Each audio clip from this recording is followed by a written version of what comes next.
Where's Fielder? He's gone to the dogs.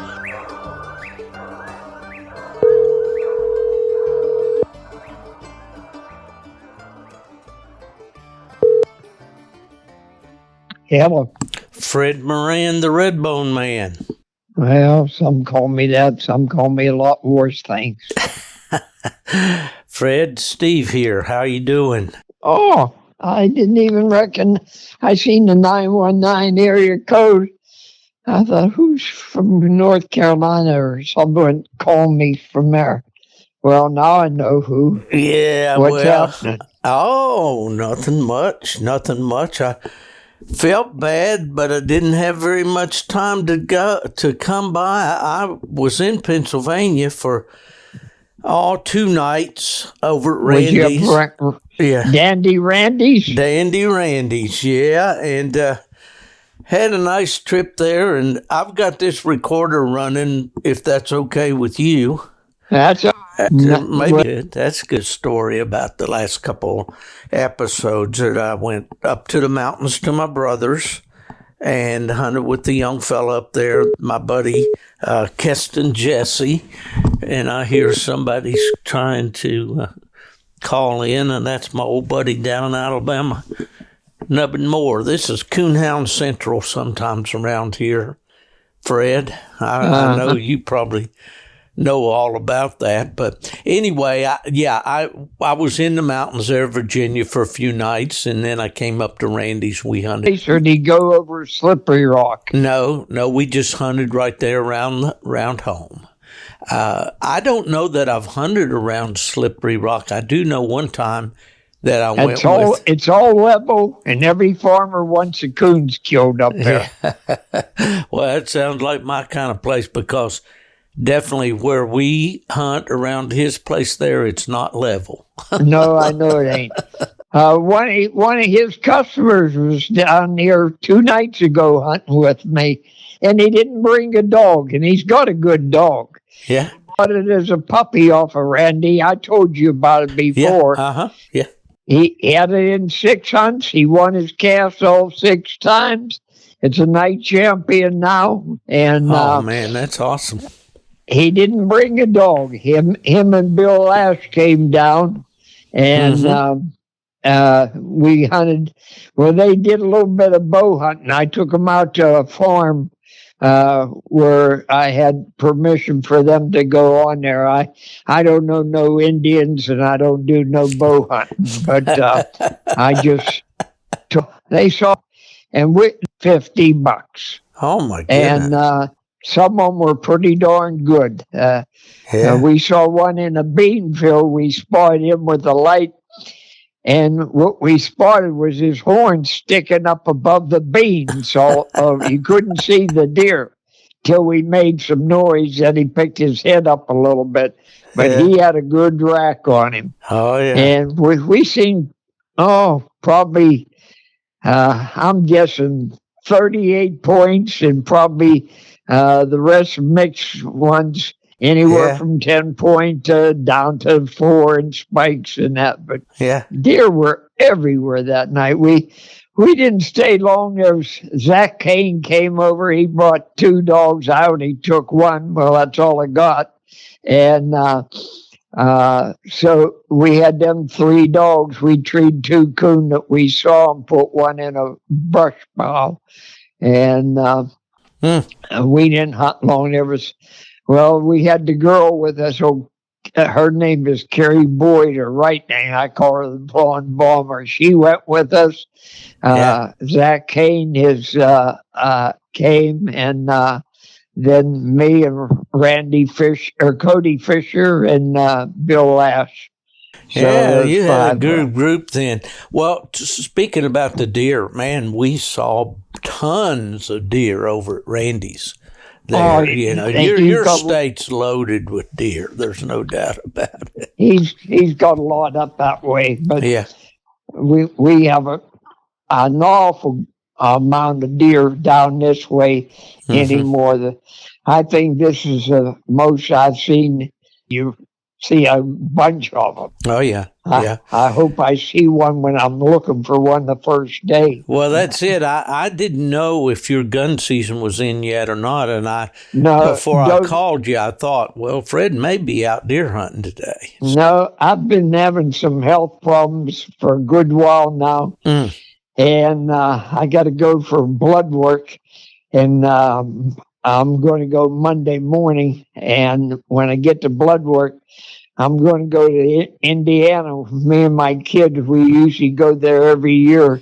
Awesome. A guy I buy dog boxes off of out there, he owns a lot of property, and we do pretty darn good out there. Deer hunt. We just hunt for 2 days, a day and a half actually, a Saturday and half a day Sunday, and we come home. But we have a good enough time in a day and a half. And last year was the first year we ever got skunk. We saw deer, but I mean we didn't bring one home last year. But my kid usually gets 1 or 2 coyotes and his deer all the time. Well, I bet they appreciate him shooting those coyotes. There's plenty of them out there. We run into 2 guys when Cody and Fisher and Bill Ash was down 2 nights ago. We run into guys out calling coyotes with a caller. And I know the one boy because he hunts with me occasionally. He don't have coon dogs, but he likes to go. And they got 3 coyotes that night that we were on the other hill from them. And when they heard our dogs, they got out of there and went to another place. Well, this friend of mine, Keston Jesse, there young man in Virginia, used to be into that really big time, and he's got all the gadgets, got a really elaborate night, thermal scope, imaging scope, and all that stuff, and that's got to be a big time. Big time. Oh yeah, for sure. Well, I saw you at Autumn Oaks, but we didn't get to visit very long. You were on the way to the woods.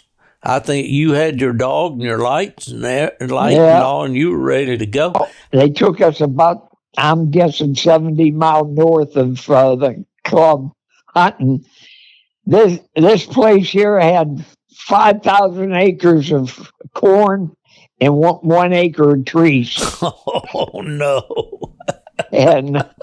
But we hit coon in there, but them coon they got them sewers in them cornfields. Oh yeah, those drains. Drain piles. The first one went in a sewer and so forth. The next one, we finally treated coon. I tell you what, this guy was as good as he thought he did. And I didn't want to get into an argument with him, so I was winning the cast at the time, and I withdrew my dog. I had 175 points or 151, the two. And I was winning the cast, and when we went to the next woods, as far as I was concerned, I had first tree there and everything, and I said, I'll tell you what, just withdraw my dog. I said, so one spectator was there from Tennessee. I says, here, buddy, here's a leash. Here's $10. Bring that dog back from the tree when you come back. You're going with your buddy with his dog. He said, I won't charge you nothing. He said, I'll bring your dog back. And he did. And I went back to the truck. I think they saw 1 coon. I think the guy that won the cast had 175 when he won the cast. So we didn't do too good. Well, that's unfortunate. For so many years that I was involved in that hunt and sending casts out, it was a real chore to get that many dogs in the woods. Oh yeah. They had over 500 there one night, I know. Yeah. You think about it, your local club, when you got 5 dogs and you're calling all your buddies trying to get them in the woods. Well, how do you get 500 in the woods in one night, Yeah. So, where he took us, like I say, there's no question in my mind there's coon there. But I didn't, there was too much corn there. I sure hate to combine all that corn and so forth. Man, that was plenty of it. Of course, they're in there, and but the sewers had a lot to do with it, and very few trees there, in my opinion. But Yeah, hey, well, I've had worse. I've had worse. Oh, yeah. Well, it's a lot of fun to go to the bigger hunts.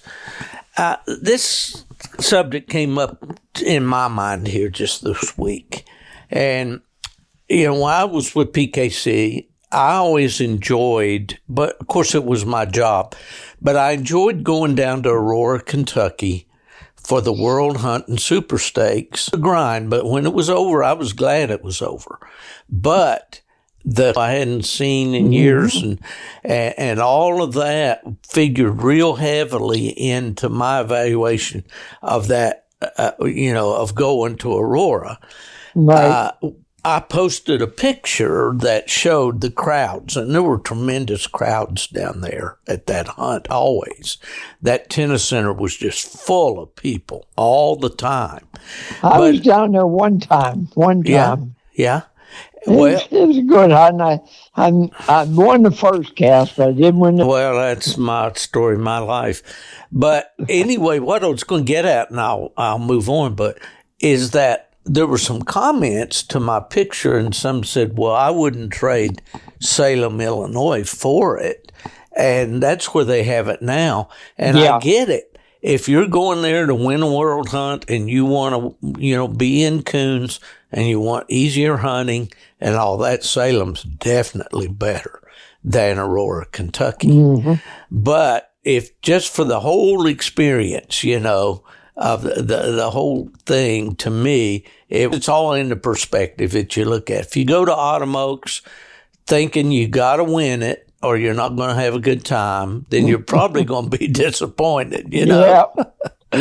But there's so much else going on, Right. the people you get to see and all of that. But yeah, you get to see people you ain't seen for years and stuff like that. Uh-huh. Yeah. And a lot of people wait for that particular hunt and say, I ain't going no other hunts or Mickey Mouse hunts. I'm going to wait till Autumn Oak comes. That's a big one. Yeah. Everybody will be there, and they want that. Yeah. And stuff like that. It's a supermarket for coon hunting gear and all. Yeah. I try not to go around those vendor barns too much because I know I'll just buy something I don't need. Your pockets will be empty. That's right. I don't need anything like that. I got a light that works good. I've had it 5 or 6 years, but it. You know why it works so good? You don't use it. That's right. That's exactly right, Fred. You took the words out of my mouth. I talked to another buddy of ours, both of ours today, Mark Zepp. I ain't seen him. Yeah. And there's a guy that makes dog boxes out in Indiana, and he makes good ones. And I called Mark and give him the guy's number because, I know he's into dog supplies and stuff like that. Yeah. And the guy, I gave him the number once before, and he quit making them, but now he's started up again. Not big time, but he got a small quantity there, and I give Mark his phone number and everything. I said, give him a call. He'll take care of you. I said, he ain't far from you. Well, you want to give his name and number on the line or on the air here? No, because here's the thing. This guy was big time when I first met him. He makes truck caps is what he does for a livelihood there. But out of the scrap material, he makes dog boxes. They're nice and they're light. If anybody ever saw one of mine and picked it up, you could send your wife or your kid out to put it on the truck. That's a good part of it. Mm-hmm. It weighs, I think, 45 pounds or 47, something like that. I know I bought over 100 of them off him. And he says his kid runs that part of the business. He said, but his kid's wife's been awful sick lately, and he ain't been devoting no time to dog boxes big time. He says, he says that this, as far as Zep getting them, he's only going to get a few, and the guy only got a few right now, but he's going to get into it bigger after he finds out more about his kid's wife and so forth. Well, I'm all about helping a brother along. Anybody living and feed their family, and they're good, honorable people. I want to try to support them all I can. Hey, let me ask you that. This is a good path to go down. You've been coon hunting a long time, and I'm sure you've used a lot of different lights and all. What kind of light do you like? Right now, I use Bright Eyes. Okay. And I've had them all. And I've had a couple Bright Eyes, not like this. This is the latest one they haven't, and I like it. It's powerful. There's no question about that. And I still remember the old days when wheat light was our main light. Oh, yeah.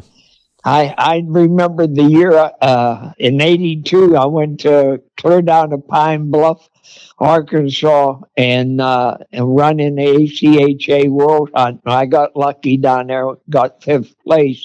But I'll tell you what, I felt after I left that country, if I had a better light, all I had then was a wheat light. They were just starting to come out with some of the good lights then, but I didn't have one. Them wheat lights, they couldn't get up half them trees down there. They had monster trees. I felt if I had a good light, I'd have found a coon or two more. Yeah. But like I say, them trees, you could put your truck up in there and not find it. But, did you ever try what they call the hot light, where you overpowered that 4-volt bulb with a 6-volt battery? You talking about on the wheat light? Yeah, use a wheat light head, but use a 6-volt battery. Right. Usually a night light. They had that rheostat on them. Yeah. Yeah. I had one of them. Like I say, all of them worked, but some naturally were better than others. But right now, I've been using that Bright Eyes. Yeah. It's working fine for me. It's powerful, I'll tell you that. And there's 2 of the guys that hunt with me. That's what they use. Patty, I forget what kind she got, but it's a good one. It's powerful. I know that. It ain't big. I can't stand to wear a light on my head. I just wear them on their head and so forth. I just put mine over my shoulder and I use my hand to hold it up and so forth. But I think a lot of the older hunters tend to do that. I know Nubbin, my buddy there, he does that.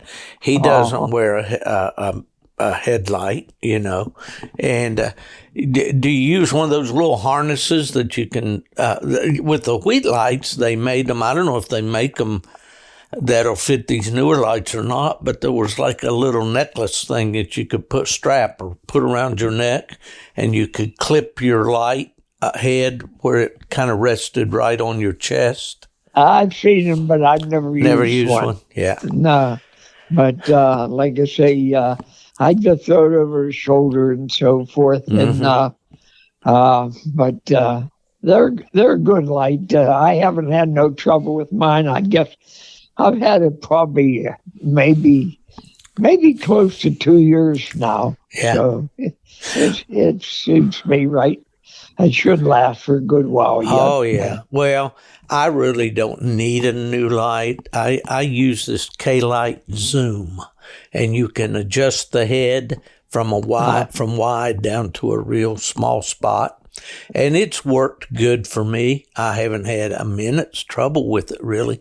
There's a walking module on it, a little separate walking light on it, and sometimes that thing flickers a little bit, but I don't know what the problem is. But I've thought about getting a new light, but there's so many of them out there, and I think they're all pretty much the same anymore. Not too much different. Not too much.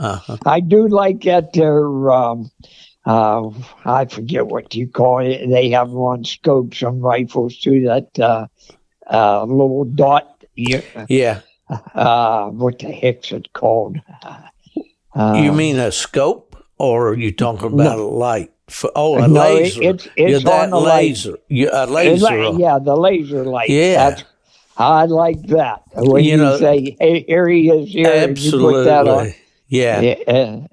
I do like that. That's a good feature. It But really is. And when you're trying to show somebody the coon, pop yeah, right there it is. And yeah, I know eh, my friend, all these guys that I hunt with are more cutting edge than I am anymore. But I tell people laughingly, but it's true, they'd revoke my coon hunter card if they knew how little I was using. But man, I still love to go, and I still love the sport, and all. But Ray, hey, go ahead. how long ago was you at Randy's? Oh, just a couple weeks ago. A couple weeks ago. Yeah. If you'd have went last week, you'd probably got a little snow up there where he was. They did have. I was telling him, he sent me a picture there, and it was snow all over his patio. He built this really nice outdoor patio, and it's got a big timber frame like roof on it. I told him it looks like it belongs in a state park somewhere. But when you go there, if he knows you're coming, there's going to be something out there on that grill, on that fireplace or whatever. He's got a big fire pit, and he cooks a lot of stuff open fire over that. And then anyway, but there's always something to eat. And it was beautiful when it was a little rainy my entire trip. I had light rain, and one night in Virginia it did get rained out. But anyway, no, it was beautiful weather when we were there, but it wasn't long after I left it got colder. Yeah. Did you have snow yet? Yeah, well, just enough to cover the ground, but north of here, just maybe 20 mile. Bill and them, when it was down 2 days ago, he's 175 miles from me. And he says, last 30 mile, they finally got out of the snow. It wasn't a lot, just enough to cover the ground. And but I seen on TV in certain parts, they had 2 or 3 inches, in the state up north. But back home, we used to always say it was enough to track a rabbit, right? Yeah. This Cody Fisher, he's a state trooper now, and he's up in the northern part of Pennsylvania, Coudersport. And he's in some rough country. You don't want to coon hunt too much up there. It's steep and deep, and it's some rough country. I treed bear up that way when I was coon hunting back in the 60s. With the dogs. I didn't start out for bear, but the dogs treed 3 that night. No, man. When I went up to Erie, Pennsylvania one time for Blue Tick days, and that was my UKC days, and dogs got into porkies pretty bad up there. We had several that came in, quills out. Well, our place, you don't see porcupines here now. Well, you do now. We never had them before. My coon club, Laurel Highlands, that's only 14 miles from my house. We were having a meeting one day, and somebody looked out the window, and there's a porcupine going across the lawn. And we never had them before down this far. And since that time, I know 2 or 3 guys that killed them or seen them and so forth. And his place there too. He's seen I know there. He would have them up where he's at, definitely. Mm-hmm. And for sure. but like I say, we don't have many, but we're starting to get them. And we never had Fisher before, but we got them everywhere. I've treated them a couple times with the dogs. Well, I had a video a friend sent me from over around Homer, PA, and there was a Fisher there, crossed the road or ran down the road, whatever. I've never seen a Fisher. Well, in the wild, you know. I'll tell you what, they can put up a fight. Yeah. A guy, there's a guy from our coon club. He's passed now, but he told me he treed one with his dogs one night, and he shot it out. He said it whipped two dogs and got away and got in a hole in the ground. He said, but them dogs couldn't do nothing with it.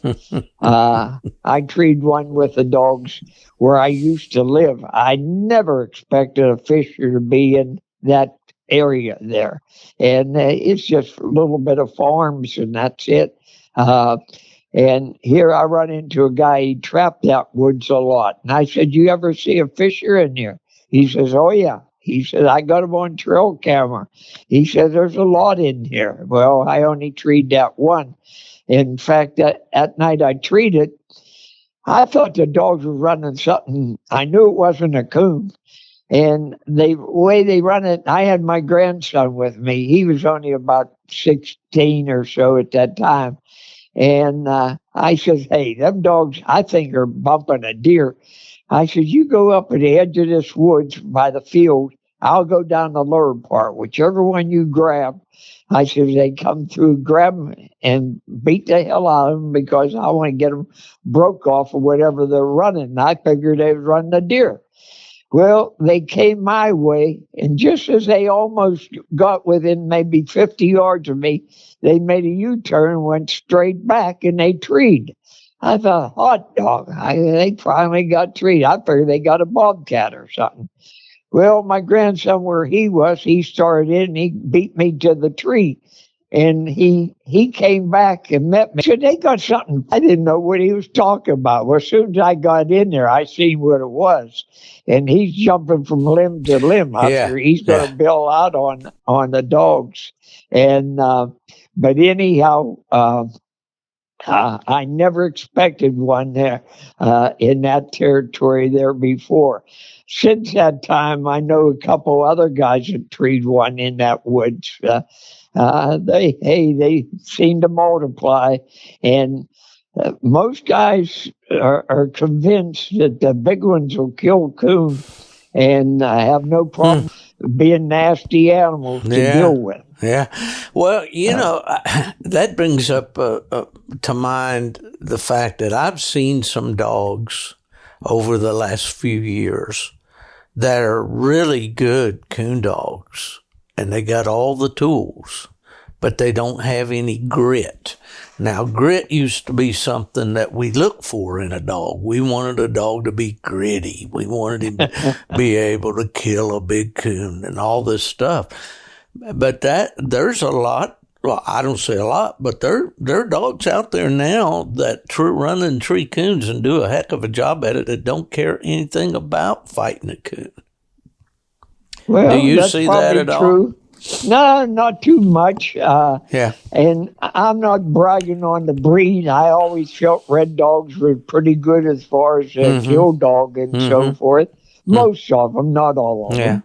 And they had the grit that you're looking for and so forth. Well, it was my upbringing. My dad had cur dogs as a kid.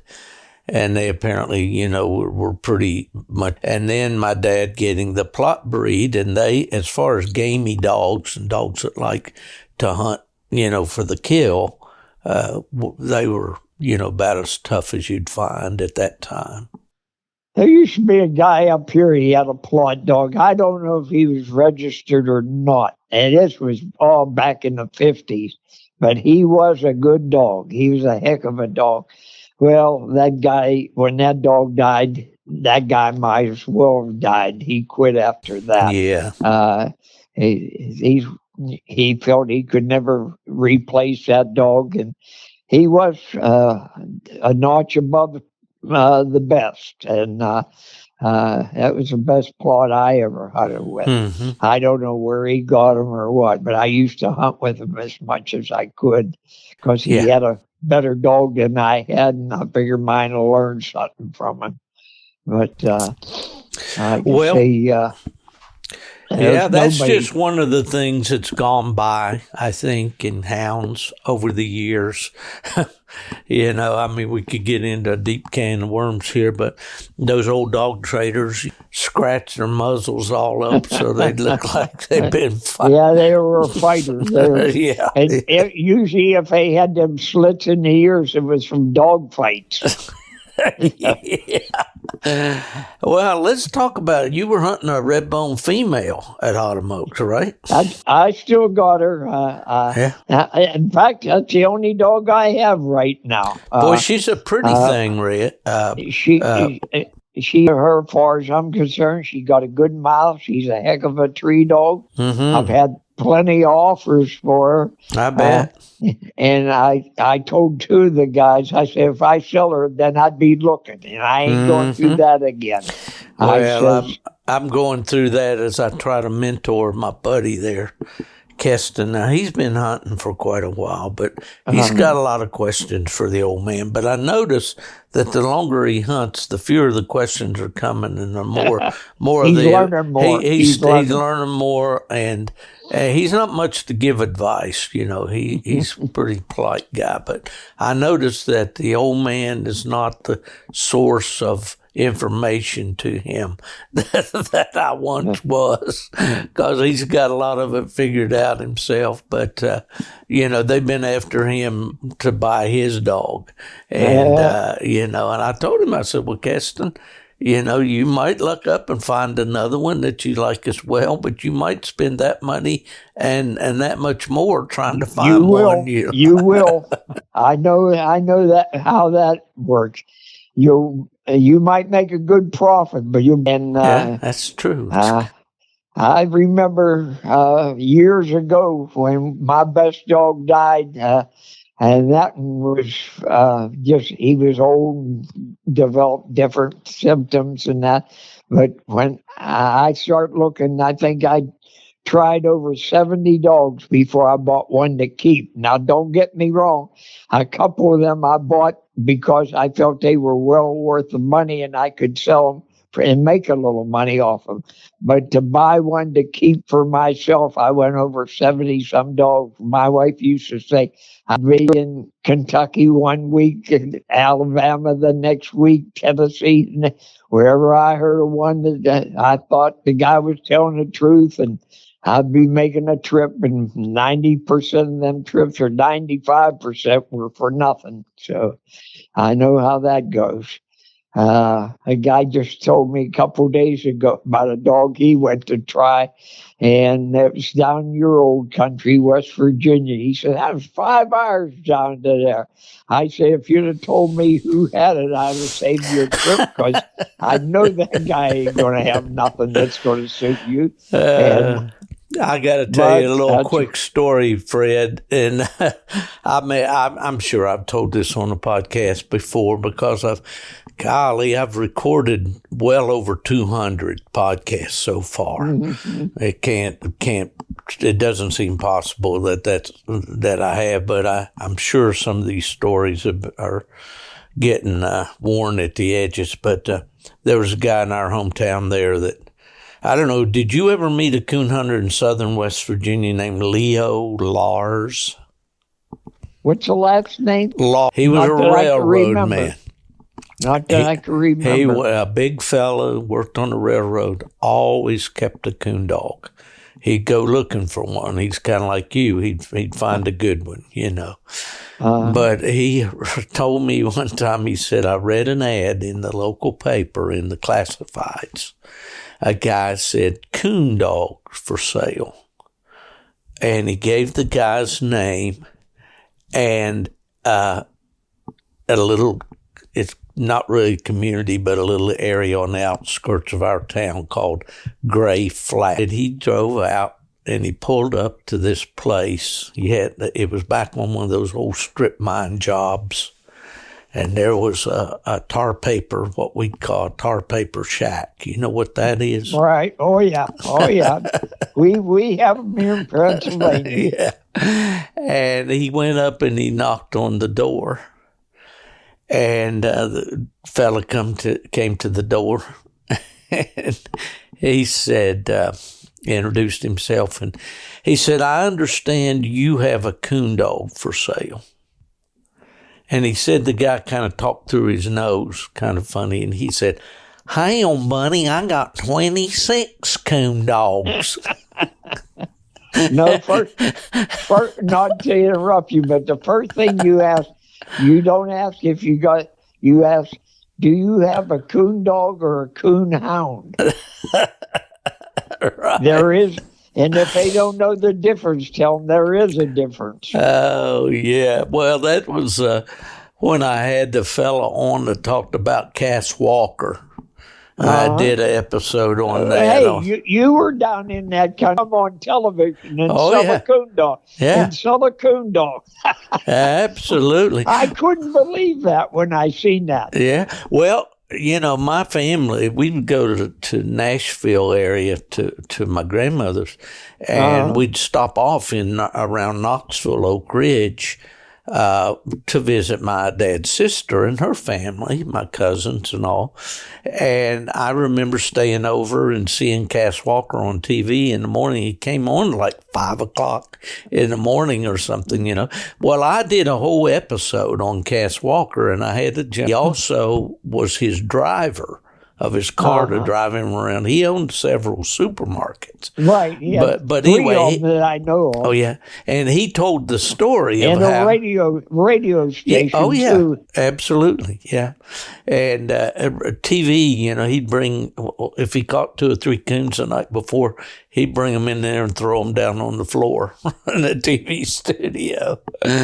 But anyway, this guy was telling about how Cass would do that about selling the dog. And he put this real pretty dog right up near the front. And the guys would come in and they'd say, "How much for this one, Mr. Walker?" "Oh, no, that's my personal dog right there. He's not for sale." And they'd go on back through and they'd look at all these dogs, and they'd eventually get back up around that pretty one, And the deal was that he'd go ahead and sell them that pretty one for a real high price. But he'd tell them that, if it didn't suit him, they could bring it back and trade for any dog he had in the barn.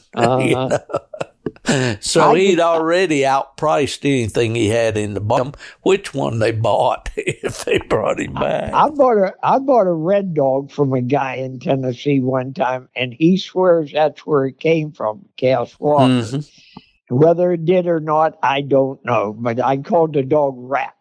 And he was a good dog. And regardless of where he came from, and I don't know, but I liked him. I don't know. I don't remember what I did with him. I kept him longer than usual. I know that, and that's odd for me. So it means there was something in him that I liked. But I went several of our club hunts at that time with him and stuff like that. But I never took him to nothing big or anything. But, right. But he came from Cass Walker. Well, Cass was a coon hunter. Yeah, Cass was a coon hunter. He did most of his hunting down in North Georgia, I think, because that hunting really was, I imagine it still is, pretty poor there around Knoxville. Right. But he came out, I think, out of eastern Kentucky, and it's not good coon hunting around there. Let's put it this way: it used to be that way. I don't know what it is like now, but well, I've been down in that country. I didn't hunt. One guy I tried a dog off of down in that country, but I thought to myself, I'm sure glad I don't live down here to coon hunt. Because we got steep hills, but some of them were really steep. Oh, my goodness. When I go down to visit the Smokies or go to Gatlinburg or Pigeon Forge or anywhere, and you drive through that Smoky Mountain Nations, running bear in the highest peaks and dropped over into Tennessee. And those guys followed on foot. Yes, they were. When I was a kid, we used to, all us kids loafed in a store right up the street from where I used to live in Duquesne, which was a city of about 26,000 population. Well, we all loafed in this it was a candy store front anyhow, but the guy wrote numbers for a living. But he had money. And when he was in the army, he met a girl there. He married her and he brought her up to Pennsylvania and that. And every year for vacation, he bought a farm down there in Tennessee, down in a little town called New Middleton, Tennessee. It's about, I'd say 40 miles from Lebanon, Tennessee, if that helps you. And he bought a farm down there and let his wife, all the kinfolk, work the farm for him. He'd give them the farm.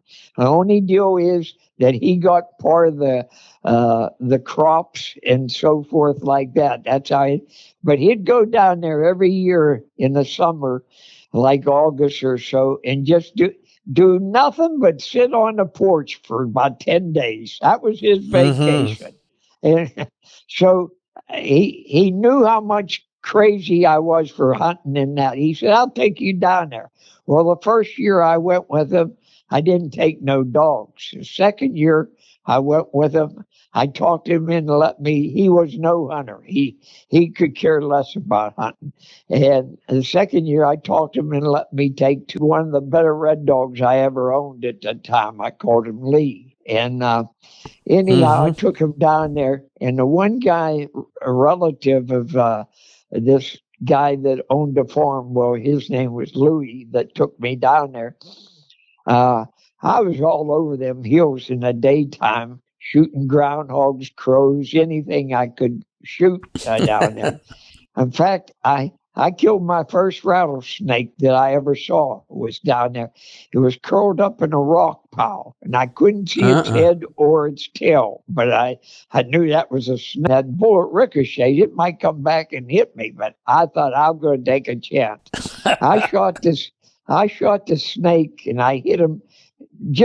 I didn't know what part of the body it was, but it was about the middle of him. He was about, 2.5 foot long. And here I got the gun barrel and I started pulling him out a little bit.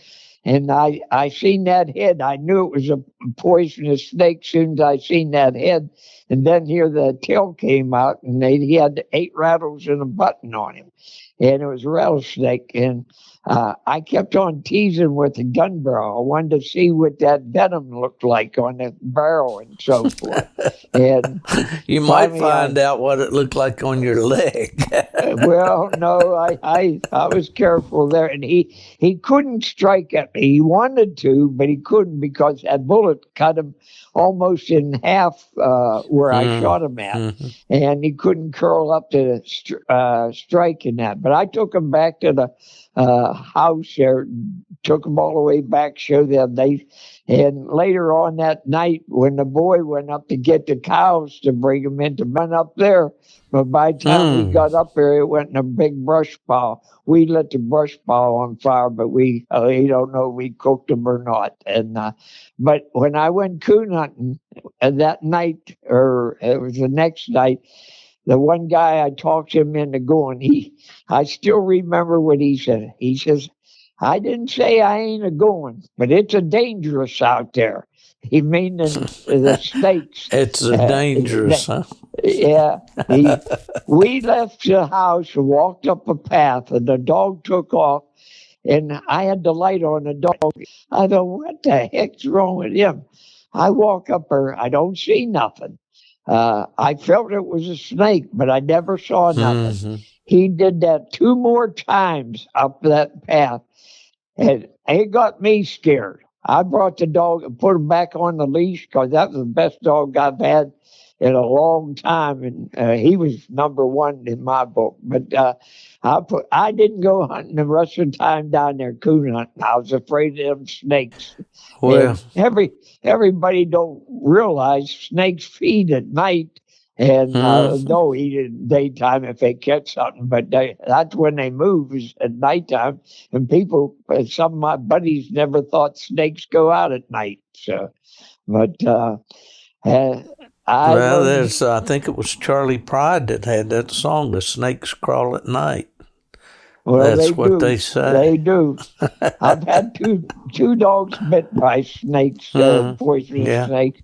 They were copperheads, and I've hunted all over the country. Been fortunate to be able to do that. The most snakes I ever saw anywhere was when I lived in West Texas, out in San Angelo. It's kind of semi-desert. You go around those cattle ranches and all, and they call a pond, what we would call a pond, that dug out in the earth. They call that a tank, a stock tank. And when I first went there, they said, "Well, we're going over here to this tank and turn loose." Well, we get there, and I'm looking for a metal, like a big container. Thank you. But that's what they call a pond, a farm. Those ponds, or they lay in a cow path. I guess they're waiting for a rabbit to come along or something, Mm-hmm. But we saw lots of them. But, when I was a younger man, that didn't bother me at all. After I moved down here to Florida, and I started going out, and the dogs would tree, and you'd have to go through one of these palmetto thickets. I don't know if you've ever been in palmettos. Yeah, or not, I've hunted in Florida. Yeah, they're long, sharp, kind of look like a yucca plant or something. They're like a fan. They come out and they rattle as you go through them. But those rattlesnakes like to lay in those palmetto thickets too. So I always, when I go through that kind of stuff down here, I'm always in the back of my mind thinking, old no shoulders may be laying there waiting for me. I got these tender white chicken legs here. I may want a big bite. I was out in Wyoming when you're deer hunting, antelope hunting, and it's always October that we go out there, and it gets pretty warm some of them days, and that. And I'm coming down this year. They call them coolies, and if you look in the bottom, a lot of them deer, mule deer, will crawl under rock ledges and just lay there out. They're not in the sun, and it's cool. And that's how you get your deer. And I hear this here little buzzing noise right in front of me. And to me, it sounds like, I'm sure you've heard of grasshoppers, how they make a noise when they take off. And that's what I thought it was. Growing up, boy. He was a little one, though. He was a little one. And he'd have got me sure as heck because he was in my next step. Yeah, he was warning you on when me, and I pulled it out and I shot him. And but that's the only two rattlesnakes I ever got, was that one in Tennessee and the one in Wyoming. But I was at a night hunt in Paducah, Kentucky, and I'll never forget that. And probably Redbone days. It was. It was on 4th of July. It was some kind of Quonset hut. And it was hotter than the hubs of Fred Miller used to say, the hubs of hell. Well, anyhow, I was in the I was there, Fred. I was in the all Redbone hunt, and I had the gold dog in. And he not bragging, but he put on a show. He did a good job, and I won the all Redbone part. But anyhow, he treed out in a pond, a big pond, and none of the other dogs went with him. They were running along the bank barking. I didn't know he was in water. He had to swim at least 50 yards to the tree where he treed, and but this water was. I figured there's moccasins down there, and I heard stories how they'll come after your light and stuff like that. I don't know how true it is. They're aggressive, or they can be. The judge, and I think there was at least 15 people on that cast, but 4 of us went to the dog, and I had a wheat light then. At that time, my wheat light needed charge, and it was about to burn out. The first time I shined my light up there, I caught his eye, so I knew where to look. So I told them other guys, all yous come around me. I said, I'm going to show you the coon right off the bat. And fortunately, I shine the light up. I'd keep my light off and let it charge up a little bit for a couple minutes. And I turned it on. Fortunately, everybody got to see the coon. So I got the dog and I won the hunt. But I kept shining my light all the way across that pond for what it was worth, because I figured snake's going to be swimming across there any second. That was so miserable. I didn't take my wallet out of the pocket to let somebody hold it. It stunk so bad from in that water and everything the next day. That was really something. Yeah. I was there, and I remember that hunt really well for some personal reasons. My former wife's family, her mother, passed while I was attending that hunt, and I ended up having to leave there and go to Florida. But if I'm pronouncing that right, that metal corrugated half, it was hot. They had Redbone Day there twice. Man, it was hot. I don't remember there. what year I was there, but I know I'd say 80s. It was in 80s. the 80s, yeah, for sure. Maybe mid 80s or so. And yeah. Oh, and I had to bringing that up. I had listened to this story here. One of the guys in my cast was named Walker, and he was from Florida. He used to advertise Red Dogs and stud net once in a while.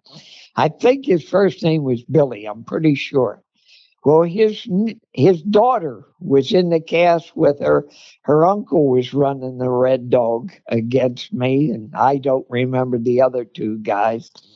And anyhow, I'm not bragging, but Gold put on a show that night and looked super good. And so at Christmas time, I get a phone call. It was in December, I know that.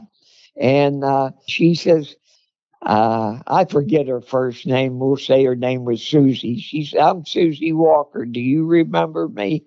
I said, no. She said, I was in your cast down in Paducah, Kentucky. I says, I remember a young girl in the cast now. I says, you're only about 15, ain't you? She says, yeah, that's pretty much it. And she says, I want to know if you'd sell that Gold Dog. I said, no, I don't want to sell him. She says, do you have anything as good as him for sale?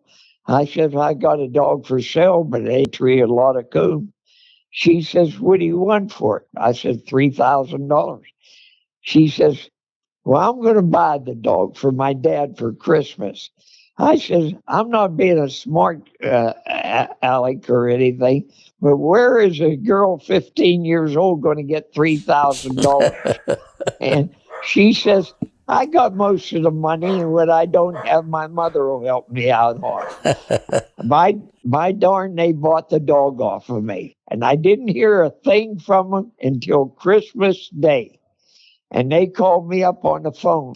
Airlines took them down. There was no dog haulers then. And anyhow, they called me Christmas Day. Wish me a Merry Christmas. They said the dog's doing terrific. And they just came in from coon hunting. They did their hunting in the daytime. And they got 5 coon with that dog. Wow. And they advertised them at stud and everything else. I'd have to look in my book to remember his name. But they advertised them at stud, and then they bought another dog off me. I remember the dog's name, Jimbo. Was the second dog. And, well, undoubtedly they don't coon hunt anymore because I haven't heard from them for years. But they were strong there for 3 or 4 years, and then faded out like a lot of them. Yeah, But, well, there used to be a lot of coon hunters in Florida, but they've kind of dwindled down now. I forget what town they lived in. I have it in my book where I mark it down, but I just don't remember offhand where it was. And I got to thinking they come a long way when they came to Paducah to make that hunt clear from Florida. Well, they would give an award to the person that traveled the farthest to plot days. Right. And there was a guy named John Miller from Tampa, Florida, would win it just about every year. All the time. And now I realize, because Tampa's only probably 20, 25 miles from where I'm sitting right now, if that. Did you ever know a guy down in Florida? Well, he's been everywhere, Kentucky, everywhere, but G.G. Harris. Oh, yes. You knew a character there. I guarantee you that. Right. Yes, anything you wanted to know about Cooper? I think the last time I talked to G.G. Harris was at Aurora, Kentucky, at the PKC World Hunt. Gigi, I think, was on the cast the night that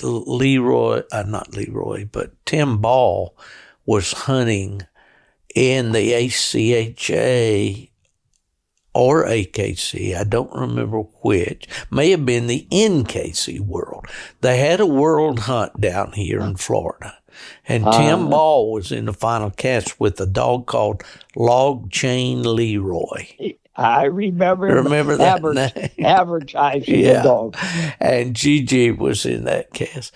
I don't know if Gigi is still living. I would doubt that he is. He's been dead about 5 years. But I'm sure, let's be kind here, I'm sure he would energize any cast that he was in.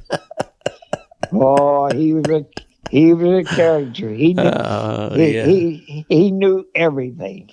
Oh, yeah. If you didn't believe it, just ask him. That's right. Wick may have been the tree dog encyclopedia, but he was he had all the bases covered, didn't he? Oh, he sure did. I'll tell you what, this guy could tell you more stories. I'll tell you.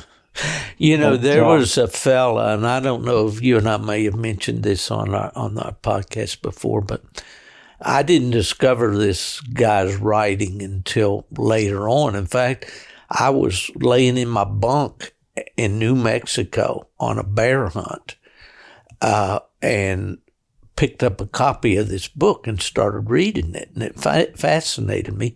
So when I got back home, I ordered a copy from High Lonesome Books out in Silver City, New Mexico.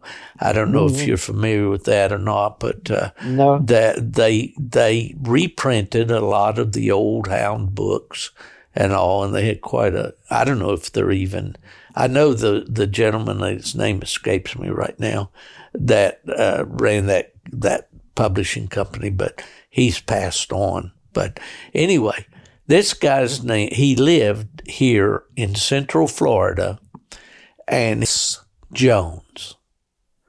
And he was a cat hunter, and he hunted bobcats with some Walker coonhounds, but they were mostly foxhounds or crossbred coonhound foxhounds. He's the best storyteller I've ever read, Fred. I mean, he had some awesome stories, and of hunting in areas now are nothing but subdivisions, Disney World, and all that stuff down here. But in his day, it was a wild near Ocala, Florida, with a veterinarian down there. Yeah, Heminger. Yeah, that was grand. And me and my wife went down there and stayed with him, and him and I went coon hunting. And the first night I went out hunting, he wasn't there. He came a day later. He gave me the key to his house and everything. And boy, he was a trusting soul, wasn't he? Yes, he was. And I thought, I ain't going to sit here at the house, watch television. I'm going to find the woods to go hunting.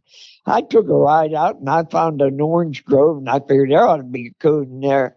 Well, I didn't tree nothing, didn't run nothing there.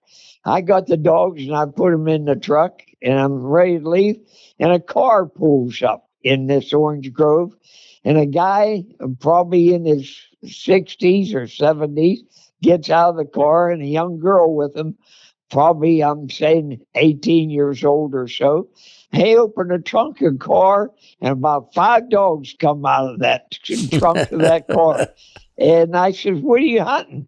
He says, well, I sat there for about 10 minutes to see if any of them dogs opened, but none of them opened. So Yeah. I left. I didn't get nothing that night, and I don't think they did either. But I went back to the house, and the next night, Heminger was there, and him and I went hunting.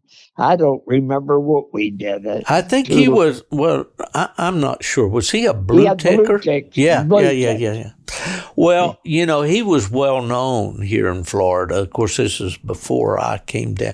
I won't say before. Probably when I was here in the 60s, he was still here. In his place. Mm-hmm. Yeah. Yeah. Well, Florida is a unique place. And in the wintertime, like coming up here now, it really is a wonderful place to run dogs. You know, and of course, we haven't had a lot of rain, so the swamps aren't all full. And should be fairly good running right now. Of course, the moon's been full. But I don't have a dog down here right now. My dogs that I co-own are in North Carolina and Virginia. So I'm kind of doing a long distance thing of course, I've got buddies down here. They're after me all the time to go hunting.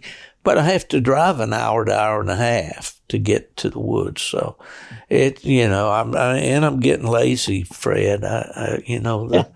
You're my role model. You're my idol because you're still out there doing it in your 80s. I'll tell you what, I've been having some health problems lately. I've had blood work done 5 times in less than a month and a half. I got to go back Monday get blood work again. I got all. It's hell to get old. That's all I can tell you. Well, it's a challenge, that's for sure. And the saying is that it ain't for sissies.